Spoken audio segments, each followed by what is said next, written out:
ढवळे तुम्ही आल्याशिवाय भागत नाही। सकाळपासून 5 वाजेपर्यंत वाट बघत बसलोत, कोणी परमिट देतं का? परमिट आम्ही पिकअप आणली, कप्पीवाला आणलाय, पण आमचा फोन लाईनमन उचलीना आणि इंजिनियरचा फोन बंद येतोय। आमचं भिजणं वाढत चाललंय आणि मेन म्हणजे जनावरांच्या पाण्याचा प्रश्न अवघड झालाय। व्यथा शेतकऱ्यांची सकाळी 10 वाजल्यापासून सायंकाळी 4 वाजेपर्यंत 2 दिवसांपासून जळालेली डीपी बदलण्यासाठी परमिट हवंय आणि अभियंता आणि लाईनमन फोन उचलत नाहीत।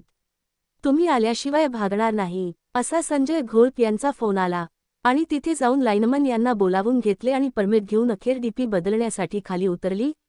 आता लाईनमन म्हणाले, डॉक्टर साहेब तुमचा सकाळपासून फोनच आला नाही। मी म्हणालो, पण शेतकऱ्यांचे 25 फोन आले होते ना, त्यापैकी निदान एखादा तरी उचलायचा। ही आहे शेतकऱ्यांची व्यथा आणि चित्तरकथा। डॉक्टर गणेश ढवळे, लिंबागणेशकर, जनता न्यूज महाराष्ट्र चॅनल लाईक करा, सबस्क्राईब करा, बेल आयकॉन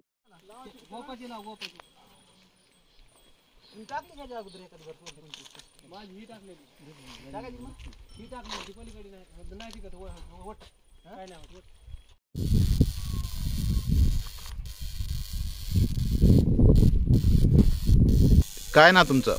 संजय मारुती घोलप, गाव लिंबा गणेश। काय अडचण आहे विजेची?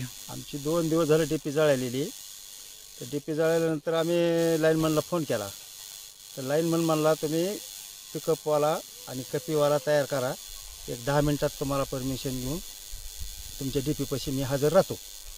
मग हे म्हणल्यानंतर आम्ही सगळं पिकअपवाला बोलला, ते कपीवाला बोलला आणि त्याला फोन लावतो तर ते फोनच उचलेना।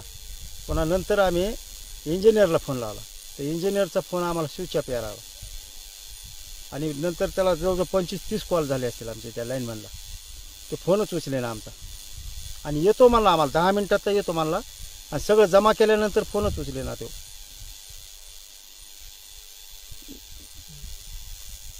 आमचं भिजणं सगळं रखडले, कांदा आहे, बटाटे काय लावलेले, मेन गोष्ट म्हणजे जनावरांचं पाण्याचं प्रश्न आहे। आणि पाणी असून सगळं भिजणं आमचं वाळायला लागले। आज उन्हामुळं सगळं एका दिवसात सगळं दुसऱ्या दिवशीच सुकत आहे। आता